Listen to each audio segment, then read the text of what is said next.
maintenant, nous allons voir le lien entre l'alerte, l'éveil des consciences, et puis la manière dont on convainc les autres de s'engager. Je vais demander à Dominique Louis de nous rejoindre, ainsi que Aurélien Barraud. Alors Maude Fontenoy nous a quittés pour cette table ronde, mais vous avez entendu tout à l'heure son témoignage. Et donc on va pouvoir commencer avec Christophe Itier qui nous rejoint aussi. Alors nous avons là aussi un petit problème d'agenda, donc on va commencer par vous. Alors, comment d'abord alerter, ensuite responsabilité et ensuite demander aux autres de s'engager? Comment faire? Alors, merci, bonjour à toutes et à tous. Je pense que beaucoup de choses ont déjà été dites, mais on voit bien que finalement le temps de la dénonciation, de la revendication, même si elle est extrêmement puissante et forte, y compris dans certains pays, est derrière nous. Tout le monde est convaincu qu'aujourd'hui qu'il faut faire bouger le modèle. En tout cas, nous sommes beaucoup à être convaincus. Je dis ça parce que j'ai regardé les chiffres du Black Friday ce matin, et on voit bien, alors qu'on a eu sans doute des mouvements y compris assez radicaux, de dénonciation du Black Friday. Et aujourd'hui, les chiffres, c'est sur la semaine la Black Week, 243% de chiffre d'affaires supplémentaire à une semaine commerciale normale. Alors on pourrait se dire, c'est étalé sur la semaine, donc rien que sur le Black Friday, le jour du vendredi, c'est 19% de chiffre d'affaires en plus par rapport à 2018. Donc ici, nous sommes dans une assemblée de convaincus qui sommes militants de ces changements, mais le chemin sont encore extrêmement longs. Et pour faire ces changements, je pense qu'il ne faut ni attendre tout de l'État, ni attendre tout des entreprises, ni attendre tous les citoyens, parce que nous sommes confrontés chacun d'entre nous, chacun de ces parties prenantes, à des changements radicaux. Ça va se faire de manière difficile. On ne change pas un modèle économique de manière du jour au lendemain. Pour certaines entreprises, ça va être extrêmement compliqué. Pour nous, citoyens, c'est extrêmement compliqué. Nous sommes tous pétris de contradictions sur ce sujet. Et donc, d'abord, ce qui veut dire que, il faut être extrêmement ambitieux sur les objectifs, parce que les enjeux sont planétaires et sont juste la question de la survie de notre humanité. La planète va survivre, c'est bien de nous dont il s'agit. Donc extrêmement ambitieux sur les objectifs, extrêmement ambitieux sur la vitesse à laquelle il faut aller, parce que c'est pas, on pourrait se contenter de laisser prospérer tout cela de manière extrêmement vertueuse. Nous avons un devoir d'urgence, mais aussi extrêmement humble sur la manière d'y arriver. Si nous sommes trop radicaux, on l'a vu avec la crise des Gilets jaunes, si nous n'embarquons pas les citoyens, si nous n'embarquons pas toutes les entreprises, et pas uniquement les grands groupes, pas uniquement ceux qui sont déjà convaincus et qui remplissent nos tribunes, ces assemblées, et j'étais ce matin à Sciences Po sur le sujet, là aussi il y avait quelques patrons qui s'exprimaient en disant voilà, nous avons compris, nous en devons faire pivoter le modèle. Donc il faut être à la fois extrêmement ambitieux et extrêmement humble, et le maître mot, je pense, c'est la coalition. C'est-à-dire que le siècle dernier a été celui de la compétition, le siècle qui vient est celui de la coalition. C'est-à-dire c'est pas la solidarité que vous employez comme mot, c'est la coalition. Dans l'action. La coalition peut avoir des vocations de solidarité, de développement durable, mais c'est par la coalition que nous allons y arriver. C'est-à-dire que les États, les gouvernements, les membres des gouvernements qui sont convaincus qu'il faut faire pivoter le système, se coalisent avec les entreprises, petites et grandes.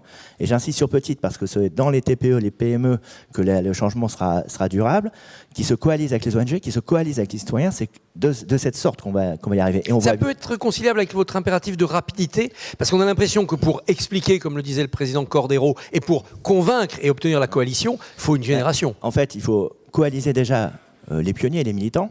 Donc nous qui sommes dans cette salle, mais au-delà de tous ceux qui œuvrent chaque jour en disant, qui militent chaque jour, qui sont encore une fois citoyens, représentants des pouvoirs publics ou entreprises, coaliser les pionniers pour faire la bascule, c'est-à-dire faire en sorte, vous savez, ce principe de Malcolm Gladwell qui dit que dans une population, quand un certain nombre d'individus qui ont un comportement singulier, ce que nous sommes encore, nous avons tous des comportements un peu singuliers dans cette militance, quand ces individus se coalisent, ont des comportements, des actes récurrents, convergents, s'ils viennent à peser 10% de la population totale, c'est la taille critique, 10%. Alors ils créent la bascule. Alors certains disent 11, 12, 16, le sujet n'est pas là.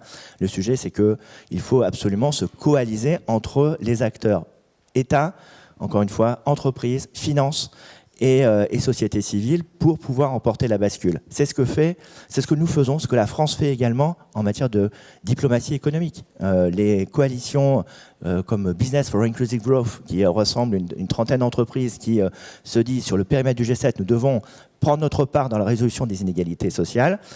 Ces coalitions sont là pour soutenir un multilatéralisme qui est aujourd'hui en danger parce que États-Unis, Chine, Russie ne sont plus dans le soft power, ne sont plus dans le multilatéralisme, mais sont dans le hard power, dans une diplomatie qui les met en bilatéral avec chacune des nations. Et donc, cette solution de la coalition, elle est vraie pour emporter ce changement au niveau national. Donc, comment nous embarquons l'ensemble de l'écosystème économique français dans ce changement extrêmement important. Comment aussi à partir de ces coalitions, nous travaillons sur des chantiers structurants. Il ne suffira pas de faire preuve de conviction, il faut aussi que nous changions un certain nombre de données du logiciel. Je pense par exemple à la comptabilité. Le logiciel le plus puissant du capitalisme, c'est la comptabilité. Il est appliqué des États-Unis à la Corée du Nord. Si nous changeons la norme comptable, si nous faisons évoluer la norme comptable, si nous comptons ce qui compte vraiment dans la valeur de ce que nous produisons, alors nous aurons réellement fait ce recette du capitalisme, comme le titrait le Financial Times au mois de septembre. Aurélien Barraud, vous qui êtes sensible à la dimension globale des choses, c'est-à-dire embrasser non pas seulement le problème vu du bas, c'est-à-dire des dégâts qu'il cause, mais vu du haut, c'est-à-dire du système qui est produit, vous êtes séduit par ce genre de stratégie, c'est-à-dire arriver à regrouper 10-15% de pionniers, mais surtout changer la manière de voir, la manière de compter, la manière de mettre en théorie les choses ? Oui, changer, oui, mais il faut quand même que nous prenions la mesure de l'enjeu. J'ai bien compris que vous vouliez que nous attelions aux solutions et non pas au constat. Mais la révolution qui est nécessaire ne peut être comprise qu'au regard précis du constat. Donnez-moi 30 secondes. 2 informations très récentes qui sont passées sous le radar médiatique, qui sont peut-être les plus importantes de ce siècle. Nous venons d'apprendre que dans la branche du vivant, qui comportait et de loin le plus d'individus et de loin le plus d'espèces, la biomasse a chuté de 67% en une décennie. C'est une catastrophe planétaire. C'est surtout les insectes ? C'est surtout la part des insectes ? C'est beaucoup plus que les insectes, c'est tous les arthropodes, c'est énorme. Le second point fondamental, c'est que nous venons d'apprendre il y a quelques jours que la moitié des points dits de basculement irréparable sont déjà atteints beaucoup plus rapidement que ce qui avait été prédit dans les pires scénarios des scientifiques. Donc nous sommes littéralement dans un état d'extermination massive de la vie sur Terre. Nous sommes en guerre totale. Extinction, rébellion, si j'ose dire. Oui, mais nous sommes à la fois, si vous voulez, les auteurs de ce massacre et une partie des victimes de ce massacre. Et pour être tout à fait honnête et le dire sans être trop vindicatif, je crois quand même que l'essentiel de ce qui est proposé aujourd'hui relève de la bouffonnerie. Voilà, nous sommes en conflit nucléaire et nous affûtons nos lance-pierres. Ça peut effectivement amuser les enfants pendant quelques soirées, mais ça ne va pas faire illusion longtemps. Et permettez-moi d'être parfaitement clair. Si vous voulez, je crois qu'il faut absolument, c'est le plus urgent au niveau de l'action concrète, comme vous le voulez, que nous sortions de l'état d'hébétude, pour ne pas dire d'aliénation, qui est actuellement le nôtre. Si vous voulez, le verrouillage systémique a fait en sorte qu'aujourd'hui, les gens qui préfèrent leur enfant à leur argent passent pour des radicalisés. Les gens qui préfèrent sauver la vie plutôt qu'un point de croissance passent pour des doudingues. Alors, je pense que la plupart des gens présents dans cette salle fréquentent beaucoup d'économistes et se disent « oui, mais il y a des réalités économiques ». Si vous voulez. Mais moi, je suis physicien et je peux vous assurer que les réalités économiques, elles sont contractuelles. Les réalités biologiques, c'est-à-dire les gens qui meurent, les réalités physiques, c'est-à-dire le crash du système planétaire qui est actuellement en train d'avoir lieu, ça, ce sont des réalités non contractuelles. Elles se rappellent à nous et il va être temps d'être un peu sérieux. Alors, est-ce que la radicalité de changement que vous appelez de vos voeux est compatible avec le processus démocratique où on va prendre du temps pour convaincre un jour 51% des gens qui décideront que oui, il faut faire ce changement ? Et est-ce que c'est compatible avec un état de la planète où si 10% sont très vertueux, ça ne changera rien puisque les 90% ricaneront. Alors, si les 10% vertueux sont les 10% les plus riches, ça changera tout. Donc tout dépend effectivement à qui on s'adresse. Parce qu'actuellement, évidemment, c'est un petit nombre qui est quand même à l'origine de l'essentiel du désastre. Écoutez, je ne sais pas avec quoi c'est compatible, mais à une table ronde précédente, un directeur d'une grande entreprise expliquait qu'il fallait absolument que tout le monde comprenne que le système économique servait tout le monde. Je ne suis pas d'accord avec ça. Je pense qu'il sert très mal l'ensemble des gens et que par conséquent, une révolution serait pour le meilleur et elle est parfaitement attendue démocratiquement. Donc je crois simplement, si vous voulez, qu'il va falloir qu'on travaille un peu les valeurs et qu'on hiérarchise nos priorités. Moi, je peux très bien comprendre que ce soit agréable de rouler en 4x4 en centre-ville. J'ai moi-même possédé une voiture de sport dans le passé. C'est tout à fait agréable quand on a les moyens, on est d'accord avec ça. Mais il va falloir qu'on choisisse parce que la nature nous rappelle que tout n'est pas compatible avec tout. Donc, qu'est-ce qu'on préfère? C'est uniquement ça la question. La liberté de pouvoir continuer à polluer impunément ou la liberté de pouvoir continuer à sortir de chez nous et à respirer un air qui est accessible. Dernier mot sur le constat. La pollution tue 800 000 personnes par an en Europe. Non mais vous vous rendez compte? Si le terrorisme faisait le 10e, le 100e, le 1000e de ça, on serait aujourd'hui non pas en train de se tenir ce forum. Ce forum serait interdit, on serait en état de guerre. Voilà. Nous sommes en état de guerre, mais nous ne nous en rendons pas compte. C'est problématique. Dominique Louis, vous participez de cette alerte maximum, ou vous pensez qu'on a encore un peu de temps? Est-ce que vous pensez qu'on prend le problème par le bon bout? Alors, j'entends ces propos. Il ne me choque pas, si ce n'est que s'il suffisait de supprimer les 4x4 en ville, je dirais que la chose serait très simple. Après, je pense que je suis le plus âgé ici, si vous voulez. Ces discours me rappellent, j'avais 17 ans, 68, vous voyez, donc le club de Rome, Laszlo, etc. Voilà. Donc, qu'est-ce qui s'est passé depuis? Donc moi aujourd'hui, on est toujours là, mais les indices quand même sont plus inquiétants. Oui, alors moi je suis quelqu'un de très opérationnel. Vous savez, je travaille dans le domaine de l'énergie depuis longtemps. Je dirais que dans ce qui était présenté tout à l'heure, la protection de l'environnement, c'est le critère numéro 1. Je m'en réjouis. Où je pourrais partager ce qui était dit, c'est l'urgence au niveau du climat. Je crois qu'effectivement, alors moi je suis plutôt ingénieur, je ne suis pas scientifique, mais j'ai eu la chance de travailler avec Prigogine.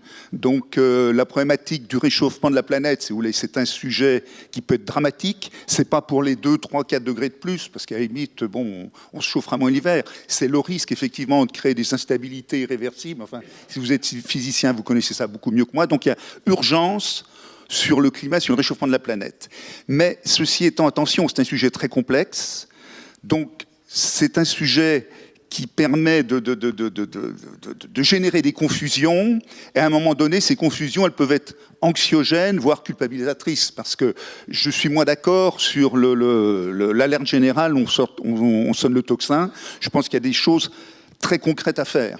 Le réchauffement climatique, sous réserve d'être démenti, l'origine, c'est essentiellement les émissions de CO2, la croissance des émissions de CO2.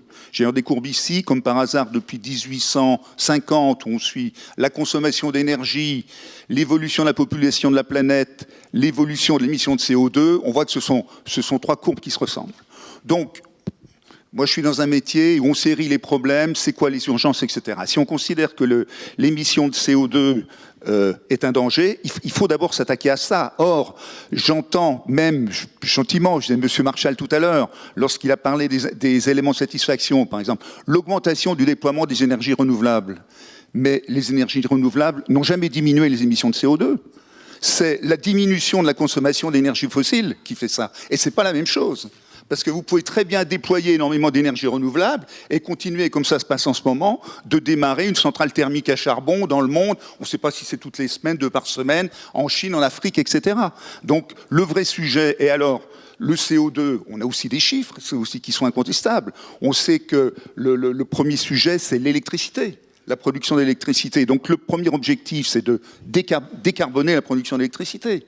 Et là, les pays concernés, je crois, l'Inde, la Chine, les États-Unis, à eux 3, ça doit être à peu près 40%. Et puis derrière, vous n'avez pas loin de chez nous l'Allemagne. Mais si on regarde, par exemple, en France, ici, sonner la Lali sur les émissions de CO2 en France, ça n'a pas de sens. Les émissions françaises, c'est à l'échelle de la planète, c'est moins de 1%. Par contre, la France, elle a une mauvaise empreinte carbone. Mais là aussi, est-ce que tout le monde fait bien la différence entre les émissions domestiques de CO2, l'empreinte carbone, etc. Donc, alerter déjà, c'est d'être très précis sur les bons indices, sur les bons indices et la bonne identification du problème. Monsieur le haut-commissaire, entre l'action radicale, l'action d'alerte et les politiques fines à long terme, patientes et discrètes, quelles sont les actions les plus structurantes qu'on peut développer ? Alors, il y en a beaucoup. J'ai parlé de la comptabilité qui, moi, est un chantier sur lequel je milite beaucoup, mais il y a aussi la formation. Le business roundtable, vous savez, cette assemblée des 180 CEO les plus importants américains a récemment dit que Milton Friedman était mort et qu'il fallait engager l'entreprise vers plus de responsabilité sociale, environnementale. C'est bien de dénoncer, de faire le constat que Milton Friedman est mort, ça serait bien d'arrêter de l'enseigner. Et donc c'est aussi comment on forme les nouvelles générations de dirigeants, de salariés, de collaborateurs, de la microéconomie à la macroéconomie, à cette nouvelle appropriation des enjeux de la performance. En fait, de quoi parle-t-on quand on parle de performance? C'est de mettre en ligne l'enjeu écologique, l'enjeu social et l'enjeu économique. C'est des chantiers d'objectivation et de transparence. Le vrai levier de massification de ce changement de modèle, il ne se fera que si c'est transparent pour les citoyens. On est dans une crise de confiance de la société vis-à-vis de l'ensemble des autorités, qu'elles soient économiques ou politiques ou les corps intermédiaires. Et on est aussi dans une crise d'illisibilité de cette question de l'engagement. Dès qu'une entreprise ou un acteur se dit « voilà, je m'engage », pour la planète ou pour l'inégalité, tout de suite, c'est est-ce que tout cela est bien authentique et sérieux. Donc déjà, si on est dans ce discours-là, autant se dire qu'on n'arrivera jamais à rien. En revanche, ce qu'il faut, c'est donner de la visibilité. En France, par exemple, sur la question environnementale, une étude de l'ADEME démontre qu'il y a 400 labels environnementaux dans ce pays. Alors tout le monde a gagné, tout le monde a son label sur ses produits ou son entreprise, mais comment c'est lisible pour les citoyens que nous sommes, comment nous parvenons à savoir si une entreprise est réellement engagée, si un produit est réellement vertueux sur le plan écologique ou social. Et donc nous avons un travail à faire de donner des indicateurs. Si nous parvenions, par exemple, comme l'application Yuka, à donner de la visibilité à l'ensemble des consommateurs, des citoyens, sur l'authenticité et le concret de l'engagement des entreprises, de la qualité environnementale et sociale des produits, les citoyens suivraient. Ben, ce serait le plus fort levier. Donc si d'un côté on augmente cette pression, mais de manière objective et raisonnée vis-à-vis de ce changement radical de paradigme, et si de l'autre côté on change le logiciel du capitalisme, parce qu'à données constantes, nous n'y parviendrons pas. On peut imaginer toutes les politiques fiscales, réglementaires que l'on veut, si on ne change pas le cœur du logiciel, c'est-à-dire encore une fois la comptabilité, la mode de notation des entreprises. J'étais avec le patron de la CAMIF il y a quelques temps, qui lui s'engage, entreprise à mission, raison d'être, à faire en sorte que son commerce de vente à distance soit ait le moins d'impact possible sur le plan environnemental et sur le plan social. Ça veut dire réinventer le service après-vente qu'on a connu jusqu'à présent, ça veut dire lutter contre l'obsolescence programmée. Pour aller, évidemment, ces niveaux de rentabilité économique ne sont pas les mêmes qu'une entreprise qui fait fi de tout cela. Or, les financiers, quand il fait son tour de table, il me dit, moi, ceux qui me financent me regardent avec les mêmes critères. Et donc, il faut absolument qu'on change aussi la manière dont on scanne les entreprises. Qu'est-ce que veut dire demain la rentabilité financière d'une entreprise? Qu'est-ce que veut dire la rentabilité et la pérennité économique des entreprises? Et donc, ça veut dire, encore une fois, coaliser, c'est-à-dire convaincre, sensibiliser et accompagner l'engagement des entreprises, et avoir un certain nombre de chantiers structurels, la comptabilité, la formation et la lisibilité au travers des labels et des indicateurs d'impact. Si on n'a pas ça, à ce moment-là, vous savez là, on est, je pense, à un moment de l'histoire où la pièce est sur la tranche. Ce qu'on est en train de débattre aujourd'hui, c'est de savoir de quel côté elle va tomber. Et c'est ça notre enjeu, c'est une responsabilité écologique, sociale et démocratique. Nous sommes aujourd'hui le jour de la COP 25 qui se tient à Madrid parce que au Chili, dans un pays réputé stable démocratiquement, il y a eu un mouvement social tel qu'on a dû déplacer la COP. Et nous sommes à une date anniversaire d'une crise sans précédent dans ce pays, sur la forme qu'elle a prise. Tout ça veut bien dire que non seulement c'est un enjeu social et écologique, mais c'est d'abord un avantage, un sujet démocratique.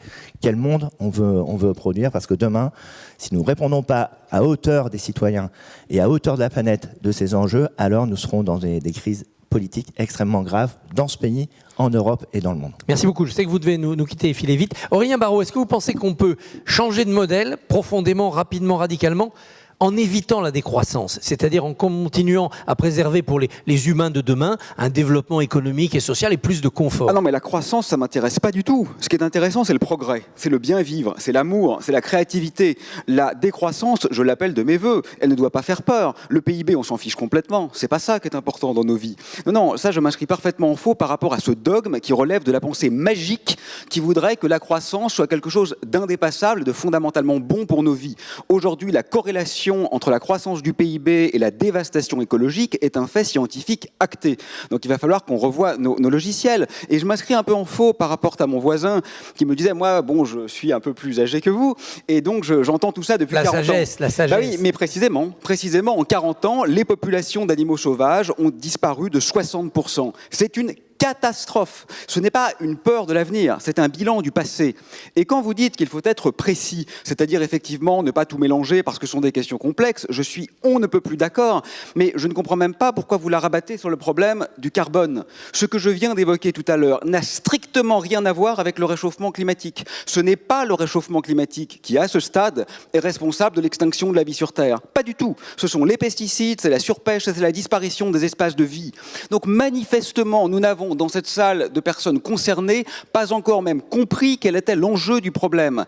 Donc je crois vraiment... En tout cas, on n'arrive pas à relier entre eux les différents enjeux. Mais c'est notre manière d'habiter l'espace, l'enjeu. Si vous voulez, le point maintenant, c'est pas de faire une source d'énergie propre, parce qu'avec un bulldozer qui fonctionne à l'énergie solaire, on peut raser la forêt amazonienne. On n'aura pas émis de CO2, mais on aura quand même rasé la forêt. Ce qu'il faut maintenant, c'est comprendre que la vie vaut pour elle-même, c'est de cesser d'instrumentaliser et de financiariser des valeurs qui sont fondamentalement hétérogènes à ces atrophies, en quelque sorte, ou à ces réductions.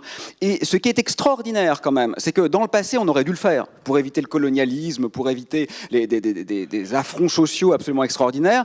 On n'a pas su le faire, parce que les dominants, entre guillemets, les puissants, n'avaient aucun intérêt à le faire. Mais aujourd'hui, même ceux qui ont les rênes ont intérêt à le faire, parce que cette activité de surprédation devient suicidaire. Donc si même cette fois nous échouons, ça relève quand même littéralement d'une sorte de folie humaine. Habiter l'espace, Dominique Louis, ça vous semble le bon critère pour faire converger les enjeux, les analyses et les solutions ? Alors, moi j'entends un magnifique projet, mais plutôt politique. Moi je suis quelqu'un de beaucoup plus laborieux. Lorsque je regarde les chiffres, par exemple, de la démographie, c'est vrai qu'on est, je crois, 7,5 milliards.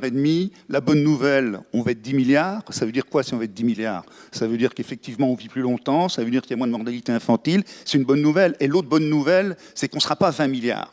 Les démographes montrent que de toute façon tout ça c'est asymptotique. Donc de toute façon, on a un enjeu, c'est de faire vivre probablement 10, 11, maximum 12 milliards d'habitants sur la Terre. Donc là, oui, habiter l'espace, se répartir, voilà. Éviter les mégalopoles, gérer l'immigration. Là aussi, attention au discours trop centré sur ce qu'est la France. Moi, je traîne mes guêtres sur toute la planète, dans des tas de pays. Je peux vous dire que quand vous êtes en Ouzbékistan, vous ne voyez pas tout à fait la problématique du changement climatique comme on la voit ici de la rue de la Convention.